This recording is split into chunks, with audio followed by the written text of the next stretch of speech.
Welcome on in, everybody. Prediction season is here. Been racking my brain. I know Brent's been racking his brain. Brent Rollins joins me as always. David Pollack here. See ball, get ball. Thank y'all for continuing to help us grow. Brent, these are the most interesting times because sometimes I feel like just taking a dart and throwing it. For the predictions, but we got some good ones coming your way. Some surprises that you'll like. It's that time of year with injuries. Like the camps, you're starting to see, guys getting dinged up at different spots. And as a team, you're always like, just please make it through camp. Like, make it through camp and don't get anybody hurt. And Florida and Texas right now, both of them have injuries that probably will affect the start of the season for them. And when you start the season off like both of them do this year, I mean, both of them, they don't have like tune-up games. They start in the first 3 weeks and they're off to hit the ground running. And obviously Texas week 1 with Ohio State. And then when you look at Florida, their schedule, listen, last year they took care of Miami really easy, or Miami took care of them really easily. But this year they'll have Miami, LSU, to start the season, which is going to be tough. And the Florida one, I think, is more because if the Wilson kid, the freshman receiver, is out, Dallas Wilson, yeah. If he's out for any, I think I saw a thing where a couple weeks, lower leg thing. Who knows? Will he be there for game 1? You hope so, because you want all those kids. Because somebody asked me, I was on the radio today, and someone said something about watching this can't battle. I don't really care. I know they're going to compete in camp. I know the coaches are going to play the best guys. I want all these teams to be healthy. I don't want kids to get hurt. And like the Kojo kid, that's the right tackle for Texas, was competing for a spot there. ACL right out for the year, and as much as anything, now with the portal and now with the way this works, those teams, that's a depth piece. If it was a starter, okay, and if you felt like you had, I got 3 guys that I can start at offensive tackle, 2 of them are going to start. Your depth is hurt, and then now the next injury is oftentimes the one that's the worst, because now you have to play oftentimes a true freshman or somebody that's never played for you before. So, and you saw Texas do it last year. They had to do it at tackle when they were dinged up, and that's obviously when you're making. And here's the thing: these schedules are longer than ever. They're asking the kids to do more than they have, by adding games to this. So it's making it more NFL-like, more toll on the body, which means more injuries. More games equals more injuries, and so. A lot of times the healthiest team down the stretch. That's why depth matters. And Texas obviously has a lot, but takes a shot. And then by the way, speaking of schedules, I saw a note today. I'd seen this and I'd forgotten to bring it up when you were showering Miami with all the flowers the other day. With you sort of have that good feeling. Do you realize they don't leave the state of Florida until November? Yeah, that's insane. Now, late November they go to Virginia Tech and Pitt, but the entire first part of their season in the state of Florida. Amazing. I thought that was unreal. But the problem with that is late in when you go to Pitt and Va Tech, though, it's going to be cold. Yep. It's going to be cold. Like that's a disadvantage. At SMU is not that bad, but it's all the game. Listen, there's a reason I got that feeling. The schedule has a lot to do with it. The experience at quarterback has a lot to do with it. The line of scrimmage has a ton to do with it. But how about the Saturday Down South, man? The Netflix documentary. If you haven't seen it, no, it's not Saturday Down South.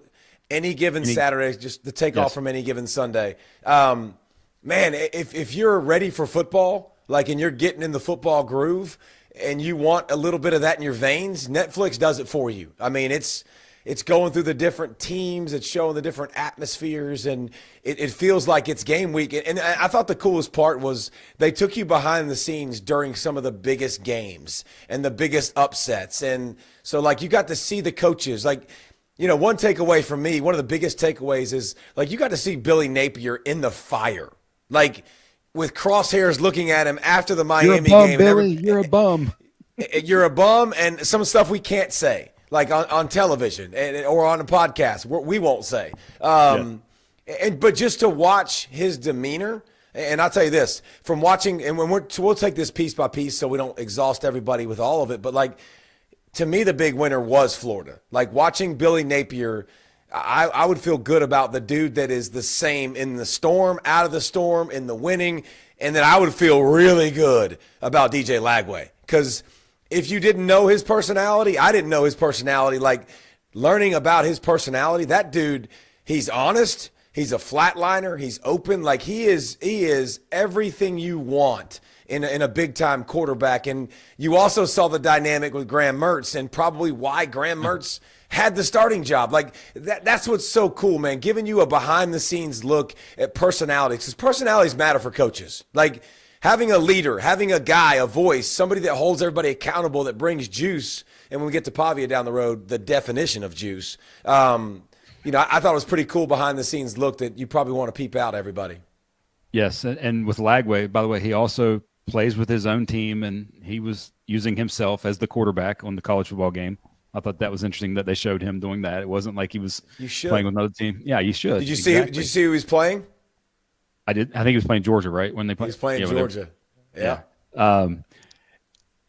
Brian Kelly. We saw a lot of Brian Kelly. We saw Brian Kelly's dad say, "Hey, Ole Miss can win the whole thing." I thought that was quite hilarious. They were close. What did you think of Brian Kelly's personality and just what they showed? And was that like you probably haven't spent much time with him? What did you think about seeing that behind the scenes and seeing how he talks to his players and stuff?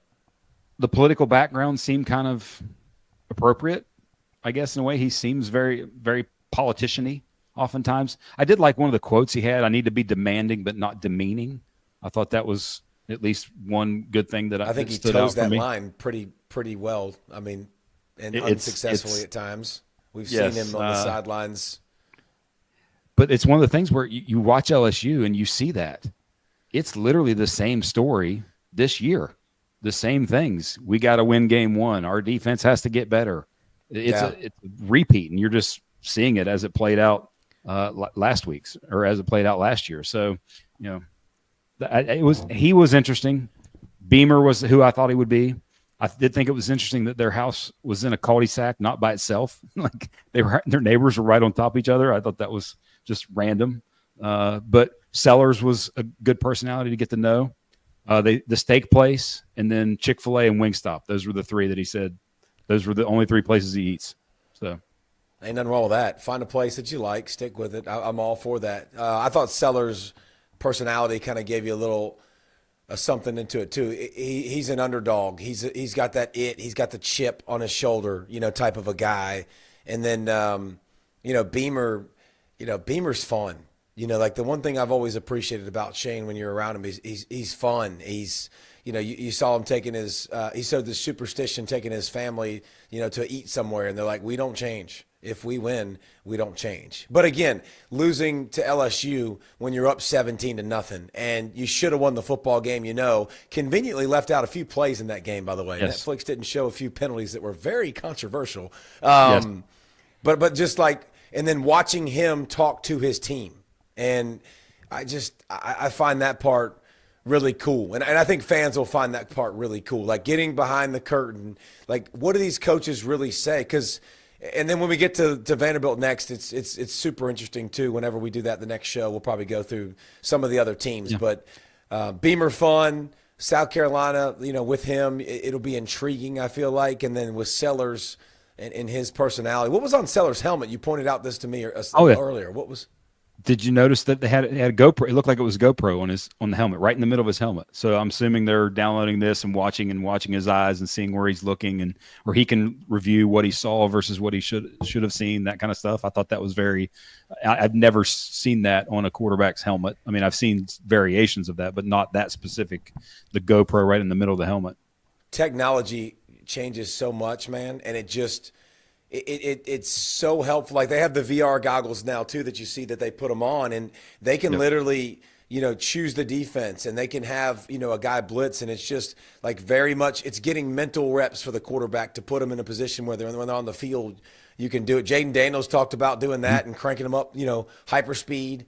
So technology definitely changes and gets better and helps you continue to grow and get better. And Sellers is obviously – you saw the transition, too, from the specs early in the season to losing the specs, which we saw a year ago. But that's a grown man. Like, And I like the way Shane talked about him. Like he saw him on 7-on-7, wasn't the most highly recruited guy, but something about him stuck out. And there's still something to that, man. Like there's still a place for that in college football. Is those guys that they just got something different about them. It's not just the arm talent, and that's why Graham Mertz, I think you saw like he played more and had a spot ahead of Lagway. Lagway made mistakes as well, but Graham Mertz, he's got juice. He's got energy. Like he demands, of his team. So all that was good. You should check it out. And any given Saturday, I don't know what they'll do this year for an encore, but that was really cool behind the scenes. All right, new segment on the show. I'm excited about this. Podium King. Like this is fantastic. Like we love all the sounds, and we kind of talk about them and we post them on socials and stuff, but like giving you some sounds of the coaches, because this will be easy throughout the season, because this is a gift that keeps on giving with different coaches, and we're in the off season, but we got a few candidates for you now that we can listen in and let you hear. Yeah, I mean, polls are always accurate, so I think we should really lean into it. I like the smirk by Dillingham after he says polls are always accurate. And if you can see it on our stream, like he's got the biggest smirk on his face. And obviously talking about something we're going to talk about in a minute, but the coaches' polls, coming out. And this is always better for us than coaches and players. Obviously, they don't really give a crap. But Dillingham, I think, Brent, is going to make this list a lot. Yes. And there was one, I think, earlier in the week where he was talking about, something about 5-7 or, 7-5 or whatever he was talking about, the energy in practice, things like that. They asked him if it was a good practice, and he was like, yeah, if we go 6-6, 5-7, like just diming out his squad. It was fantastic. I know you saw the Rich Rod, and you probably bookmarked it, circled it, put it on your mirror. Brent's diehard West Virginia guy. He probably plays it to him every night before he goes to sleep, but what'd you think of the Rich Rod? Actually, here it is first, and then I want to get your take, Mr. Mountaineer. Did they get an extra workout? No, like you said, two running backs made punish it. Myself and the coach? No. I'm just curious what you meant by you only had two running backs make it through the workout. Yeah, without tapping out. No, they get breaks during practice. I'm not talking. Like if we had no trainers, no medical trainers, we probably had 0 injuries because they had nobody to go to. We got 30 of them. So they're like, oh, where's the trainer at? And I got a great training staff. But no, I just say that. You can stop it now. Like what running backs? He goes on. Basically, only 2 running backs, made it through practice. What do you think about your lead man? Oh, it's such a contrast between him and Dillingham. Dillingham is like, I know I'm good, so I need to make sure that I need to get every ounce of these guys at every practice I'm going to use the media. Rich Rod knows he stinks right now, and he's got to get any way, shape, or form get better. And all right, I'm going to find a way to be like, hey guys, you need to get a little tougher. And I thought that was just glorious by him. And he's not going to mince words ever. So no, he's old school. He is he's one of those dying breeds, and it's obviously different in today's football that you don't see many of those like you're used to. So we'll continue Podium King because that will be fantastic throughout the season. All right, we did all our previews, Brent. We got all of our teams done. We got one more? Well, did you see I know you love this. Did you see the walk-ons get some Scullies today? I posted this. This was fantastic. The one at Texas, and then there's also one at Auburn, right? The kid from Auburn. Cameron, by the way, not Cameron. Cameron King from Auburn got that one. So that like the video's there. There we go. Yeah, I don't think we're gonna do sound for it because it took a little bit, but like it was. Yes, those are the best. He was asking questions like personal questions, and then he was walking away. Like we've been showing those for years on the socials. It's the best. Like I'm always going to show those. Those are my favorite ones in the world because and it's not the coach announcing it. It's the player reaction every time. Like it reminds me what it's like to be in the locker room when you get swarmed by your dudes. And I also thought it was really cool by Cameron saying like Coach Freeze asked him, "Do you get treated different because you're a walk-on?" He was like, "No, sure don't." And, then let him walk away, calls him back up like you can see on the video and goes nuts. But Those Great are stuff. cool. We'll continue to post those. All right, Brent, we got Anytime the Big 12, we got the ACC, we got the SEC, we got the Big 10. We did not forget, but now we're going to do the Pac-2, the two-pack. I think it should be two-pack, by the way. And obviously next year it becomes bigger. But Brent, I feel very confident that our predictions are going to be the best. Like, this will be the best league that we predict. So who you got in the two-pack? I think they're going to split the games because in the anomaly that I had completely forgotten about, Oregon State and Washington State, I had glossed over and completely forgotten about this. They play a home and home. Yes. Like scheduled, not, hey, we play later as a championship game, but they play a home and home. And, outside of that, next year it becomes the Pac State or State of the Pac or however you want to say it, because every team in it is something state. I think there'll be 8 teams. Boise State, Colorado State, Fresno State, San Diego State, Utah State, Texas State. Yep, plus the other 2. So, it'll be interesting as it changes. But the big thing for both of those teams, they still get to play their rival. Oregon State still gets to play Oregon, and Washington State still gets to play Washington. Can one of them pull an upset in that game? I'm leaning towards no, but you never know. Oh well. Yep. You still didn't say who you got. You still didn't say who you got you just got them splitting. So just, I guess. Yeah, I think they're going to split. Them. Yeah, that way everybody gets a trophy. I got Oregon State. Okay. I got the Beavers. Winning the two-pack. But hey, we even did the group of 5 contenders for the playoff because we have to actually pick one of those, and we're going to do that. I think that's the most interesting thing about the Pac-12 in the future is Boise State now. I think it's going to be harder. I think it's going to be harder for them to run the table because that league will be more competitive. I mean, that absolutely will become more competitive for them. So it'll be interesting how is the Pac-12 treated. I don't think they're going to be a team that's going to get an automatic bid. That's they can still consider the group of 5. Like, how do you handle that? Going to be interesting. The coaches poll comes out, Brent, and do you burn this? Do you look at it? Do you study it? Do you glean anything because this goes into our next segment, because I think who's going to level up, who's going to exceed expectations from the polls, and so how do you always approach them? Because I love to have something to talk about, but I never really look at it and go, oh, this is gospel. No, I always wonder how many of the coaches actually fill out the ballot. That's always, and not their assistants, right? And not somebody that, or is it between 2 teams? And I got to make sure that I say, hey, make sure you just, as the coach, put the ACC team, our league, put our league ahead of when there's even or something like that. I don't know who does that. That's always interesting to me. But outside of that, I rarely look at it. But for this purpose, given that it's a preseason poll, and given last year, I think I saw something like almost over half of the AP top 25, preseason top 25, didn't finish the year ranked. So I actually turned back to my notebook. The first thing we ever did was week 1 last year was the rankings. And I found this fascinating. 1 through 4, Brent, all made the college football playoff. And not to spoil it right now, but if we go to the 1 through 4 with the coaches poll, I might feel the exact same way. And you probably do as well. But I thought that was very interesting that 1 through 4 literally was in. 7 was Notre Dame, 8 was Penn State, 14 was Clemson, 15 was Tennessee. All of them made it. So that's 8 of the top 15 that made it into the college football playoff from the rankings. So, yep. I don't know if you found that interesting or not. Now you spin it forward to this year. I think it is. Yeah, and that's what we're going to get actually, is because a lot of this you don't know what teams have until you see them. You're going to get sort of the brand name recognition in a way, and teams that are, hey, they got their quarterback back, so I'm going to put them at 15 or 14 or whatever, or like Michigan at 14 this year.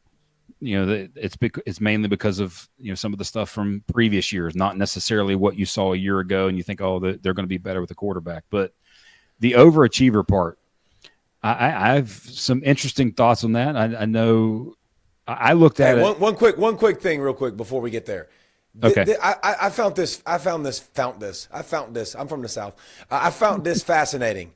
I don't ever remember looking at a poll, Brent, and seeing 5 teams get first place votes.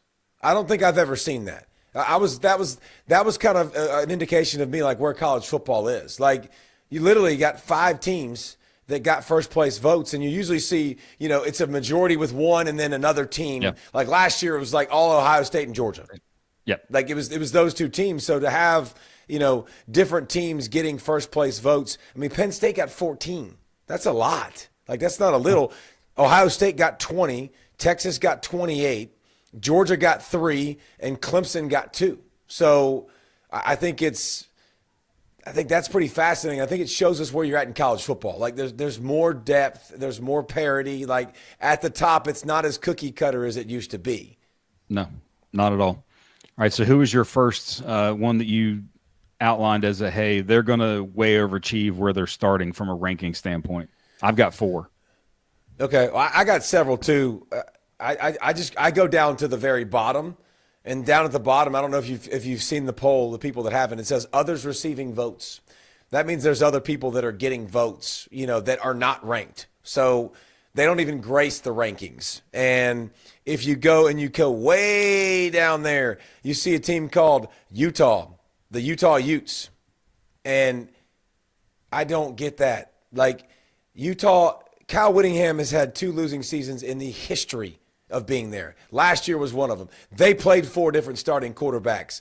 They've got a new system. They've got a good schedule, which they host most of their games. Like I look at Utah.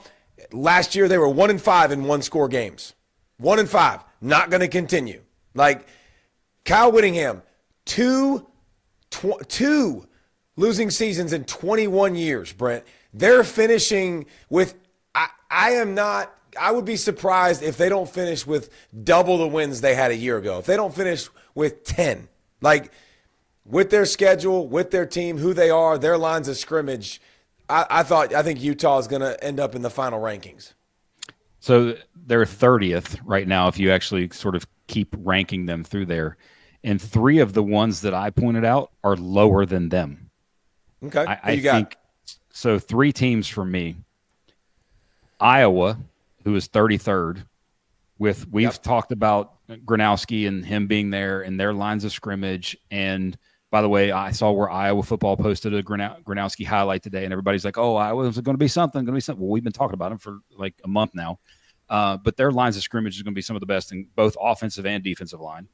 And so they always are. In schedule, they got a lot of the good stuff at home. Georgia Tech, the schedule plus having both quarterbacks.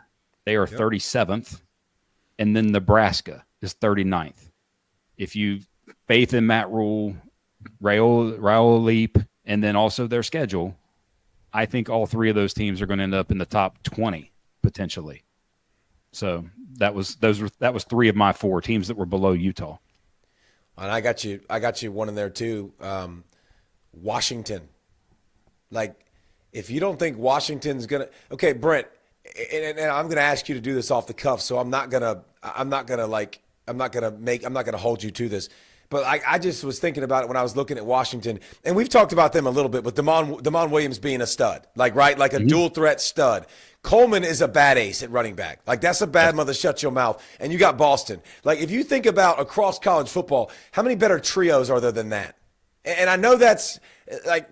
You can go hyperbole on me a little bit, and you can probably start to nitpick and find those, and you might go to Texas, and you might go to some of these schools that are obviously, in this mix.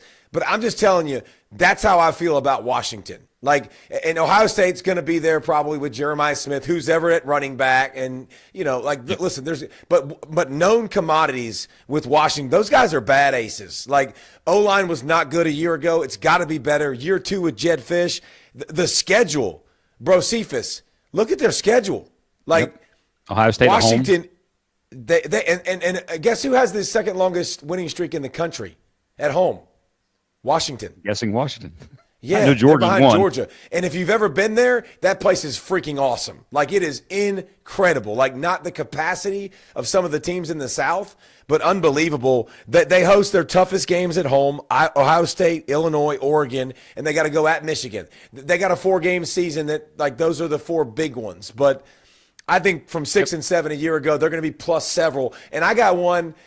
that we can go way back, Brent. We can go way back when this hire was made. And you're not going to know who I'm talking about, but when this hire was made, you were like, you believe in, and you said no. And I said yes.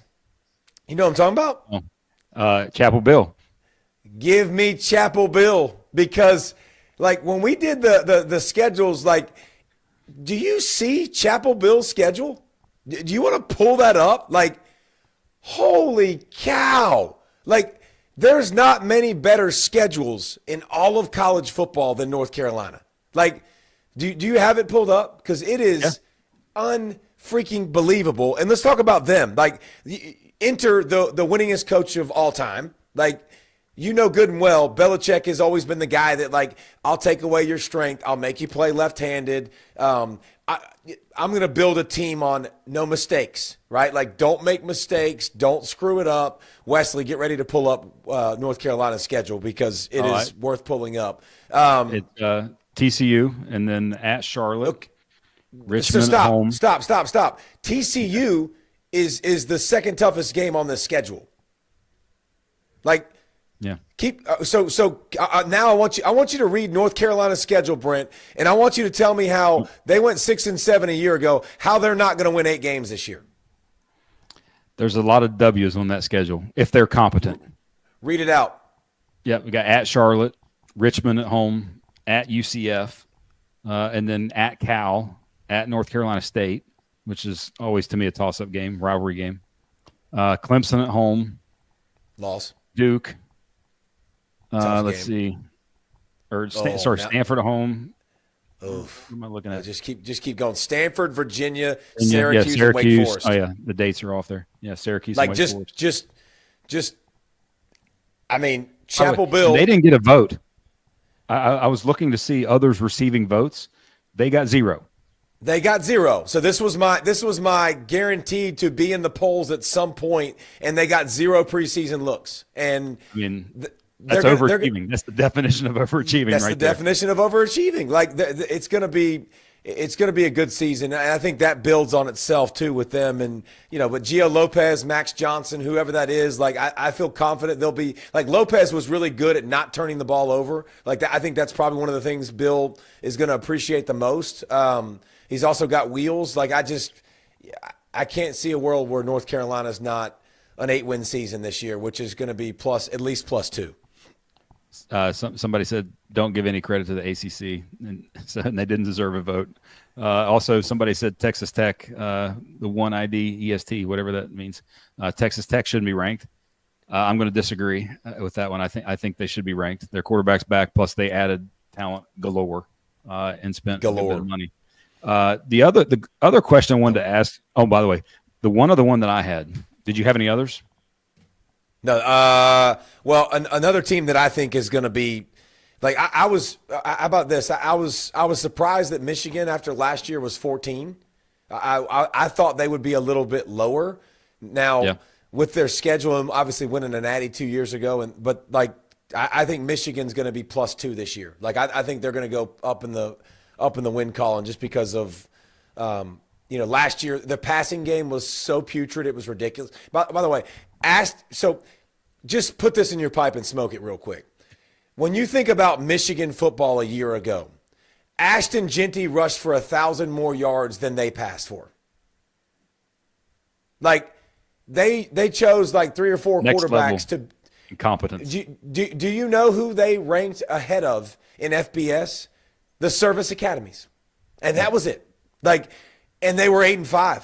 Like that, they and down the stretch, if you looked at their team, obviously they held Ohio State to 13. Like they held Bama down. They beat Bama and Ohio State. The last, 2 of the last 3 games of the season. They played Indiana great defensively. Like I think the defense doesn't lose much, and I think the quarterback has to get better. The quarterback play has to get better. It can't get worse. Bryce Underwood is a work in progress. But it has to go up.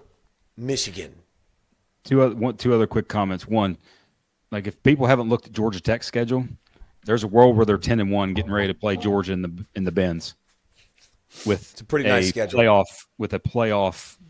Potential playoff game on the line. Now I don't know. They lose that game, they're 10-2. I don't know if they get in. We'll debate that here in a second. But the other one for me is one that was actually higher on the rankings, and that's Oregon. I think Oregon, they've got enough time on their schedule. If you look at, they get Montana State and then Oklahoma State at home to open the season, at Northwestern, and then Oregon State before they go to Penn State. They go to Penn State and win, they might be number 1 after week 5. And the rest of their schedule is a whole lot of victories. They don't play Ohio State this year. That's blasphemous. Ohio State, Texas winner is going to be number 1 until they lose. Right. I think you're right. I don't think we're going to get. Don't get too happy on me there. Okay, they might be 2. Then.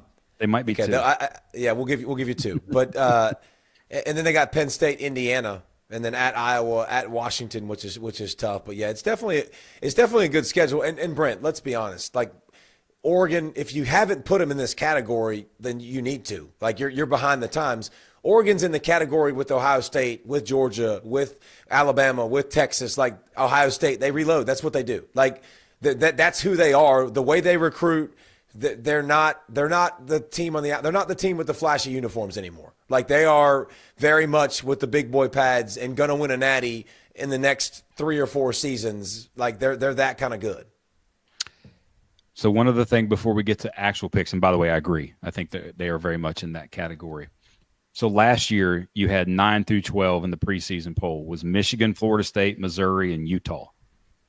So all who had kind of not great, or Missouri was solid, but they didn't win any sort of significant games.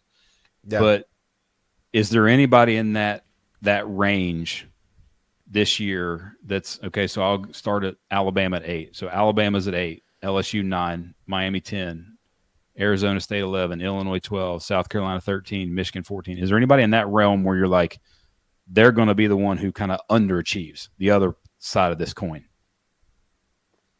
Because to me, like there's a couple possibilities there with Miami. Like I know you've very much on Miami, but if they lose the opener, I'm not on them to be like one of the best teams in college football, but I'm on them. I think they're going. I think they're in the playoff mix very much, and I feel good about them finally maybe taking that next step.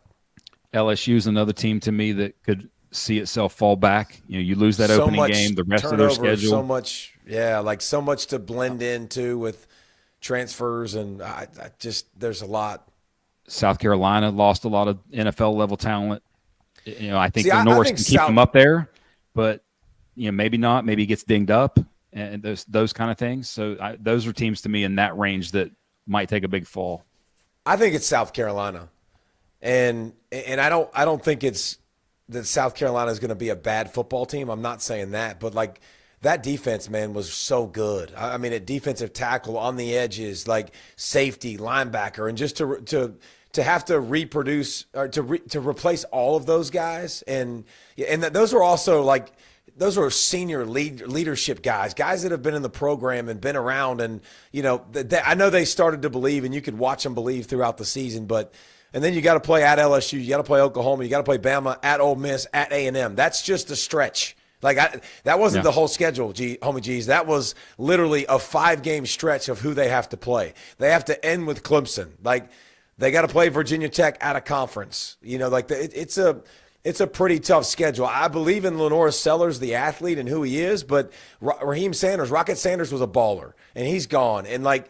You know, I'll be interested to watch his targets and to see if the receivers got better and he got better as a passer. If Lenore Sellers is the same guy he was a year ago and didn't get incrementally better, I think they're going to come back down to earth. Like he has to get way better, Brent. Like he has to improve big time for them to stay up there because the defense is not going to be what they were a year ago. No, and the beauty of it though is that he can be much like he was against Clemson and be Superman, and you know if he can sustain it and stay healthy, and then they're in the mix just and kind of where they are right now. All right, I guess it's that time. The thing that I know you kind of, hey, by the way though, every now and then you get it right. Like there was one year that I remember pretty recently that you got really, really right when it comes to picking all these. I told you Alabama will win the SEC championship game. Yep. Georgia will beat them in the Natty. Wow. Okay. All right. Getting tricky. Georgia will be 2021, baby. Yep, All-timer, I'm screwed. by the way. I'm screwed. That was never going to happen again. That was crazy prediction. But so I'm sure to go wrong. But how did you start the process, Mr. Doctorate, Mr. Thinker? I'm sure you had some kind of process that you did to this, the way you compartmentalized everything. Well, it was basically, who do I feel confident about being there at the end? Okay. And I actually felt confident about 10 teams. Really? Okay. Can I try to guess them? By all means, go guess away. I'm going to see the confidence meter from Brent Rollins. Texas, you feel confident Correct. in? UGA. Correct. Bama. Correct. Okay. Correct. Penn State. Correct. Ohio State. 5 for 5 so far. Oregon. 6 for 6. Clemson. 7 for 7. Okay. Now, this is where it gets a little hairy because I know how you feel about the Big 12. So I'm gonna wait for that. Notre Dame. Ding. Ding. Check. Okay, sweet. Okay. I absolutely know you are not putting Miami in there, so I'm going to refrain from any other teams in the ACC.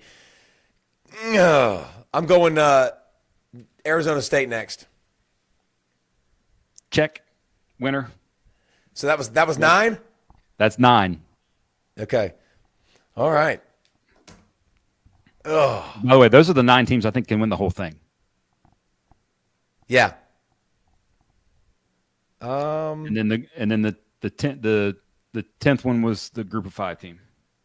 Oh, okay. So you went Boise. Yep. Okay. So All those right. are the 10 to me that I felt like, at least in terms of picking, I felt good about. And I will say Arizona State's probably the one that I'm just because of the quarterback dependency. But I think all those teams in that conference are, but I think they're going to be there in the end. And I believe best. in Dillingham, and I think he's really, really good. Like Levitt is as good as it gets. It was. After that, then I looked at a bunch of different places. So, by the way, are you different from me in those 10? Texas, UGA, Bama. I guess I need to count Penn State. Yeah, that's 6. So I had 3 from the SEC, 3 from the Big 10, 1 from the ACC, 7, 1 from the Big 12, Arizona State, Notre Dame. So that was 8, correct? Yep. Yeah. So I had 8 that I felt good about.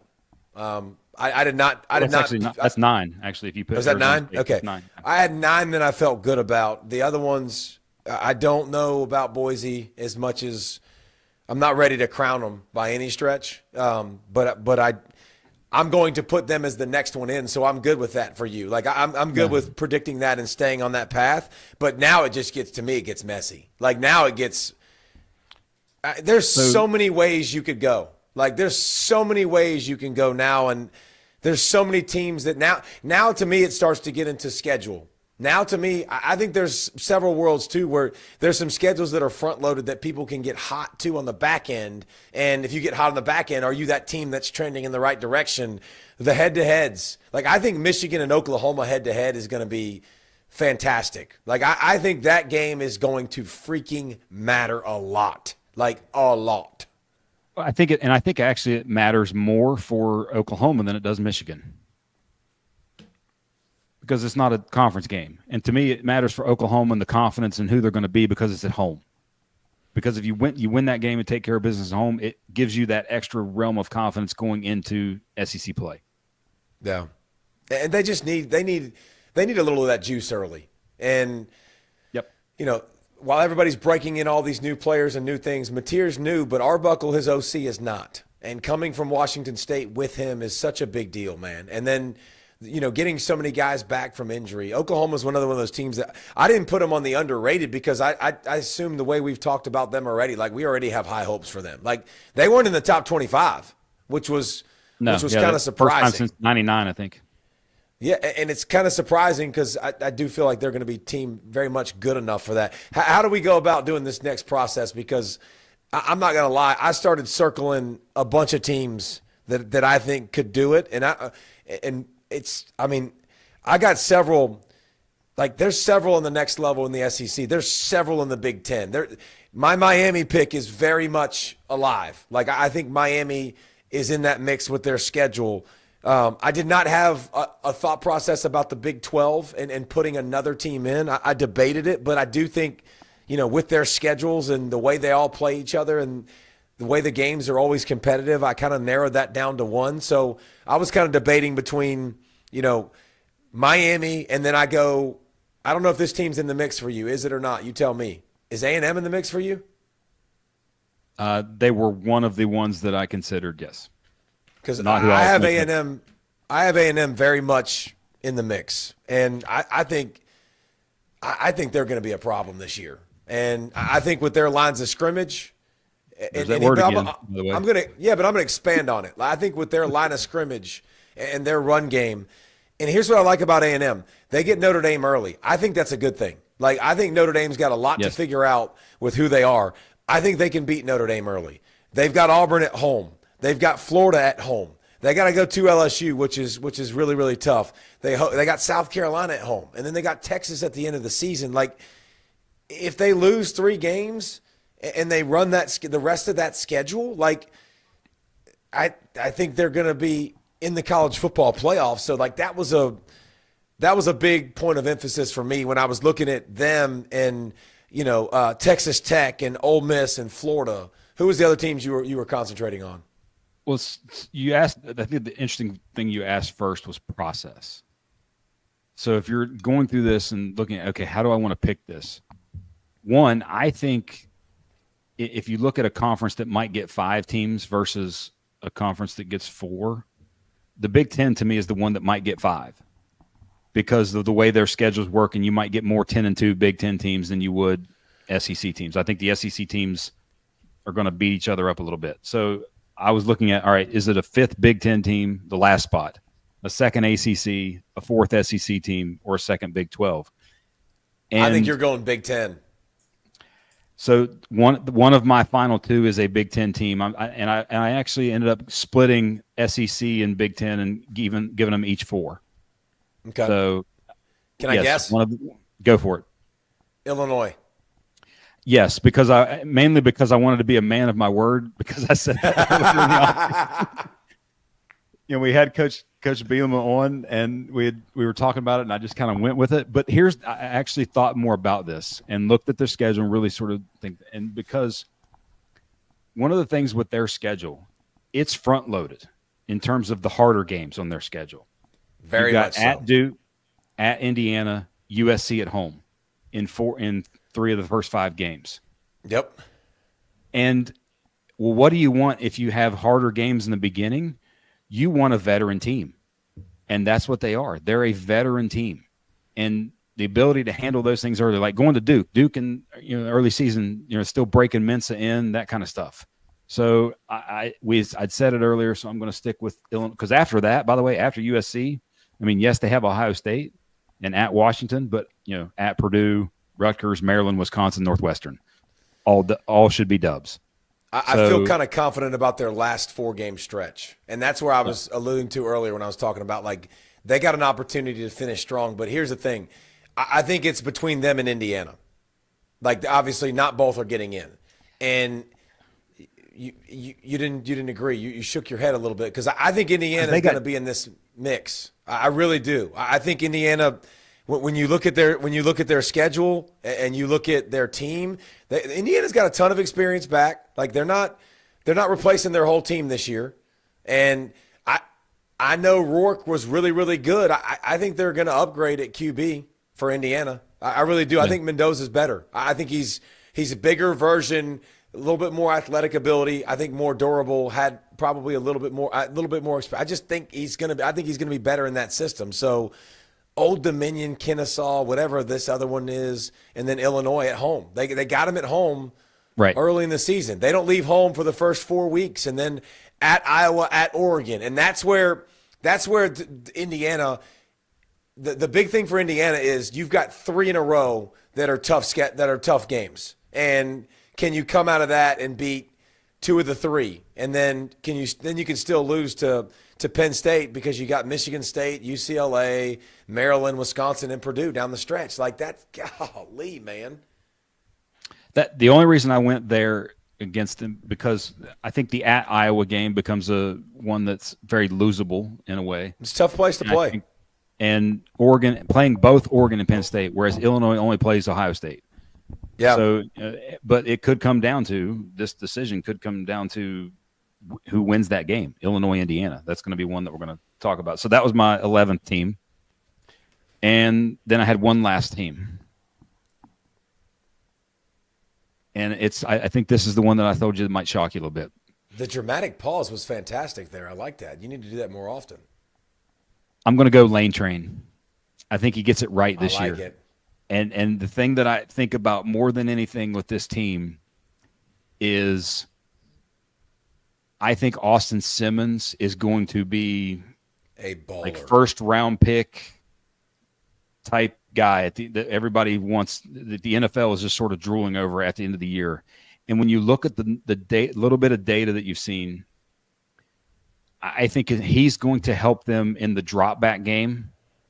And that's to me where Lane oftentimes struggles as a play caller and some of those things. And if he helps that, I think the other things are going to get around. Now, the defensive part, that's still a question mark. It's got to come together. But the way their schedule sets up, I think they're going to be just at least able to get into that and just take care of business in the games they should win.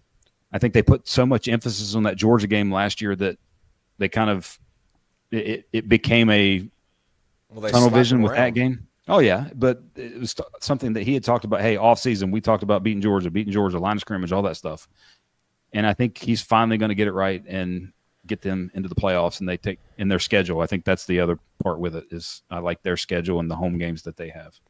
Yeah, they got Georgia State at Kentucky, Arkansas, Tulane, LSU, Washington State. The only one they got to go at is Kentucky, and all of those to start. And then at Georgia, at Oklahoma, South Carolina, and then they play Florida. So, I mean, that's a tough schedule. The interesting thing and I've said this already, but I'm just Ole Miss in Pugliese, like losing the short yardage stud, and the run game wasn't that elite a year ago. I think they're going to be really, really good. I think they're on the cusp. I think A&M's offense is going to be easier. I think their offense is easier to continue. I think they're going to be able to ground and pound people. By the way, the more I look through all this stuff, I think ground and pound this year is going to be a very prevalent theme. Like you're going to see a lot of run game, much like the NFL. Yeah, I think you're going to get a ton of ground and pound. So I differed because I pulled the trigger and I went with A&M, and I'm not sure a lot of people are going to have A&M in the playoffs, but I do, and I like A&M. So the question for me is. Do you go That's Miami? 11, by the way, for you. So that's 11. 11? Sweet. I don't even know. And by the way, I bleed orange. We see you. We know we want to hear Davey's top 10, and also where's the Tennessee love? I wrote Tennessee down on this list, and I'll tell you why. Am I nervous about Tennessee's offense a little bit? Yes, 100%. But I tell you what, I do like. I like their defense, and I love their schedule. I love their schedule. I mean, if you look at Tennessee, to me, here's what Tennessee has to do to get in the playoffs. Obviously, they got to win the games they're supposed to win, which they didn't do a year ago, like Arkansas, and they still got in. But they have UGA at home, they have at Bama, they have OU, and they have at Florida. Like, they're not like I got so many teams. Like Bama's at FSU, at UGA, at Missouri, Tennessee, at South Carolina, LSU, Oklahoma, at Auburn. Like. There's a lot more landmines, in the other schedules. Now, Ole Miss was comparable too in that, like Ole Miss, LSU, Georgia, OU, USC, and Florida. So all this stuff, man, like you've got to take into account the schedule. But I just think the biggest thing for Tennessee is losing Sampson, losing their center, losing their quarterback. Like I don't know how much their offense is going to carry the day, and I think their defense takes a little bit of a step back. So. I'm with you that I think they're going to be right there and close, but I'm not ready to pull the trigger and put them in there. Bring back the fullback, Sean Walker. I love you. I love that. Absolutely, bring back the fullback. That is fantastic. Yeah. I mean, that's you, by the way. That's where you started. So as to recap, we've got the same 10: Penn State, Oregon, Ohio State from the Big Ten, Texas, Bama, Georgia from the SEC, Clemson, ACC, Arizona State, Big 12. Boise is the G5, and then Notre Dame. And for 11, I went Illinois. You went A&M. 12, I went Ole Miss. And now who is your final playoff team? Oh, God. Is it going to be the Hurricanes? The smart money would not to put the Hurricanes in there. Like if you're using past knowledge, past what you've seen and what coaching you believe, experience, you don't put them in there. And so if I didn't put them in there, I'm going, Indiana, Illinois type range. One of those two teams. Golly, Indiana, man, with their schedule, like it's a safer play to say Indiana with those 4 straight home games. I think Indiana's going to lose at least 3, so that's why I stayed away from them. I'm going Miami. I'm going Canes. I'm going the U. I'm throwing it up right now on camera. I don't know. It's probably not the smartest move, but I think Miami and A&M to me are both like line of scrimmage teams that you're going to believe in. And that's the point to talk about. Yeah, that's to me why I'm pulling the trigger, and I'll go with them and take my chances. And that's why I have talked about Iowa so much earlier in the offseason, because if you look at their line of scrimmage, they've got NFL guys up and down on both sides that are experienced, that are old, that have been there, that are senior-laden team. And if it becomes a true line of scrimmage game in all of these type of games, you want to be the best. And by the way, the SEC's always been a line of scrimmage game, and all of football is always in a way been that, but it's getting more so back to that especially when we had Coach Casey talking about the rise of 12 personnel, all that sort of stuff. But A&M, by the way, and Miami, offensive line wise, those are 2 O lines to bet on. I would agree with that. Well, and D lines for that matter. Yes, and D lines, and another thing too, I think both of them have quarterbacks, which really, really helps. But they both also have speed on the outside, and that's where Iowa doesn't do it for me as much. Like I think Iowa's, they never have those guys out wide. So if you do own the line of scrimmage, okay, well I can stack the box. You know what I'm saying? And Indiana's got a good system, and I think they'll be able to throw the ball some too.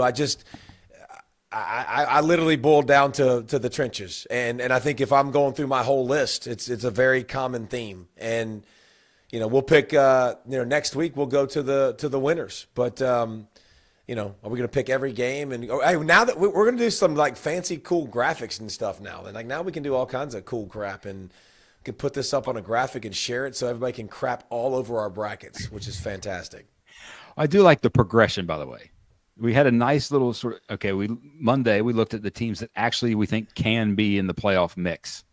Well, today we picked who is actually going to, we think, be in the playoffs, and even some overachievers and compared to the polls. Well, Monday we're going to talk about the teams who can win the whole thing, and probably pick a singular team that can win the whole thing. I actually have a lean in that regard, by the way. So I do too, but I ain't making no bones about it because I've been all in this all season, and I might just ride that train because I ain't worried about it, brother. Like I haven't seen anybody pick Clemson. I don't see a lot of preseason stuff, but I'm imagining no one's going to. And as high as I've been on them to finish the season last year, going in the off season, and as soon as Tom Allen was hired, might as well just might be it.